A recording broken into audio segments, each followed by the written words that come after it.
This is Marcus Korval with Studio MMA and MMA Nut, and we're here with Andreas Micheal. You nervous? Not really, no.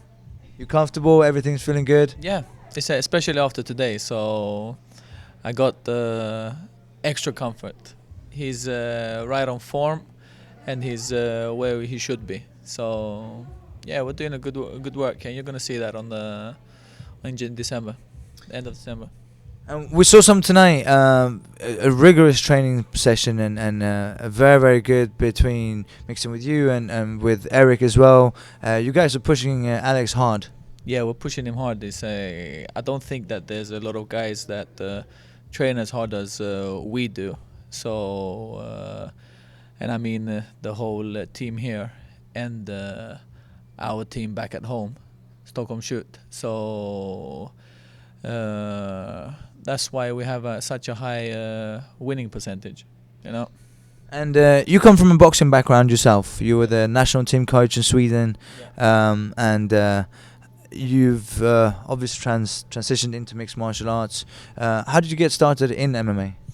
Well, they needed a boxing coach there in Stockholm Shoot. So actually, some of the guys started coming to me to train boxing, get better on their striking, and I had them go a couple of fights, and I saw how dedicated and how hard they were working.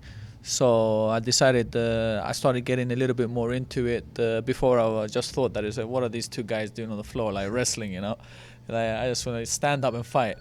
But then you start understanding the mechanics behind everything, and you see that there's so much technique and so much skill in everything that they do. And I started getting more interested in this sport because I saw how dedicated and how driven these guys were and how loyal they were. So it just took off from there. We had like success after success after success, and they were like fighting against good boxers and winning against them as well.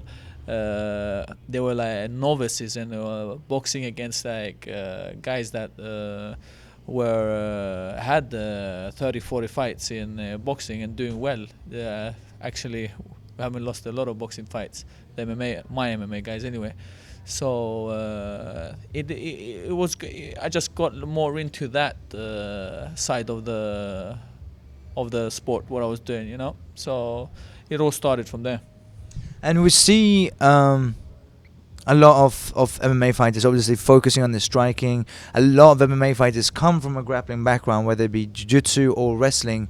And I myself come from a boxing background, and I have to say, MMA fighters seem to have better work ethics. They train harder than boxers do. Why do you think that is? I don't know if they train harder than what boxers do. I don't want to like... No, not at the high level. Obviously, if you're a professional athlete, you're a professional athlete. But they spend more hours, it seems to, in the gym. Well, it's more discipline.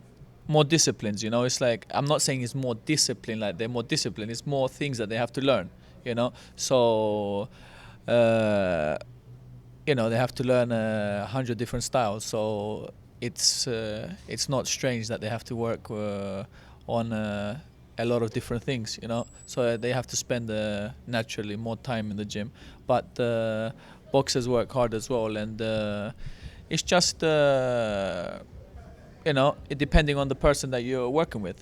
If you have like a guy that works hard and has good work ethic, it doesn't matter if he's a boxer or a chess player, you know. He's still going to be like a workhorse. So depending on who you have in front of you, it's and what you get out of that person. But yeah, MMA guys, they have to learn more things. They have more disciplines that they have to work.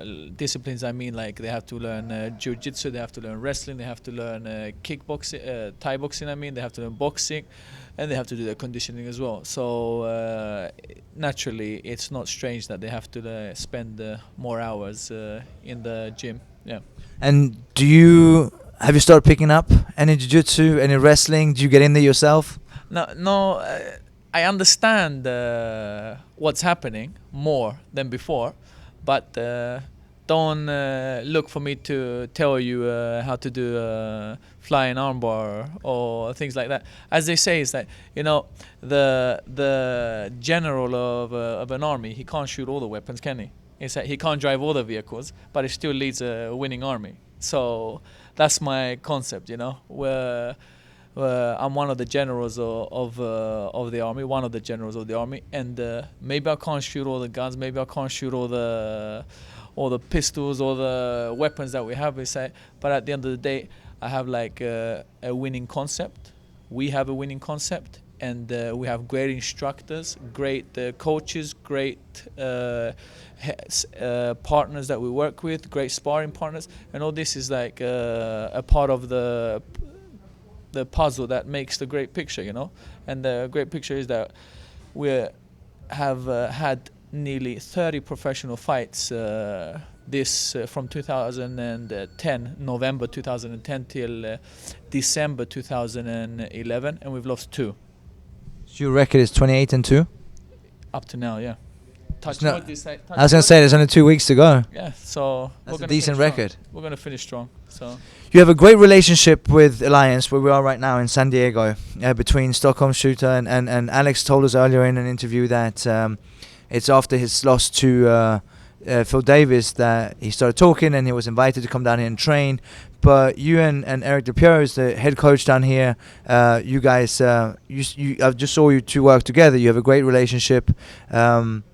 Do we see any of the American fighters coming to Sweden, and how is it working together? Absolutely. So we're planning to do a lot of work together. Me and our club in Sweden, Stockholm Shoot, and Alliance, where we are more or less a team, or not more or less, we are a team, We are all of us one team, and we represent each other.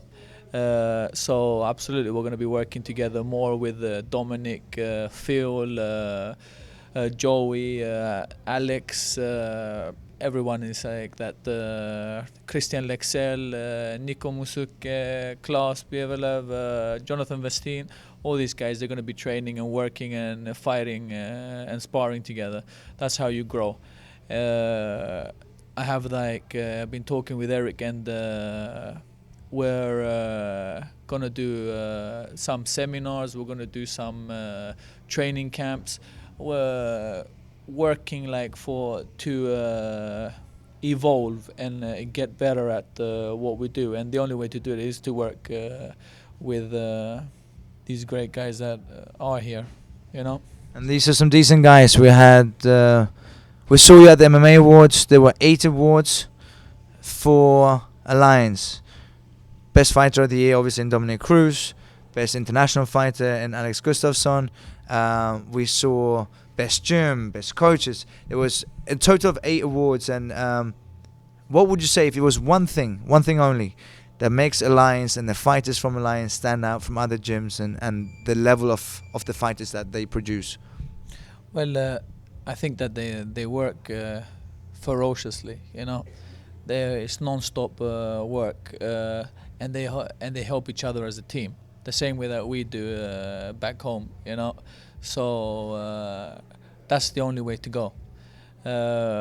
We work back home. We work with another club from Umeå, which is up north in the Eskimo land.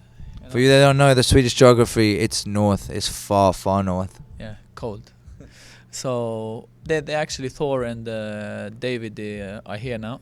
So they've got a good wrestling pedigree. So that helps us back home. These are things that get you to the level that you need to get to working together. You can't do everything by yourself. And actually a team that works together. That's the most important thing. Is that having 100 different people saying 100 different things doesn't work. Having a united team that works for one goal without any egos and without any working for the athlete instead of for your own ego is the most important thing, and that's what Eric and Alliance do. Is that they work to create great athletes, and they're succeeding. They have a high winning percentage, and that's what we want to train with winners, you know, and that's why we're here, and we're doing good. Two losses in 1 year is not bad, I think, you know. It's definitely not bad. We'll see you December 30th in Las Vegas. Thank you very much. Tack så mycket. Thank you very much.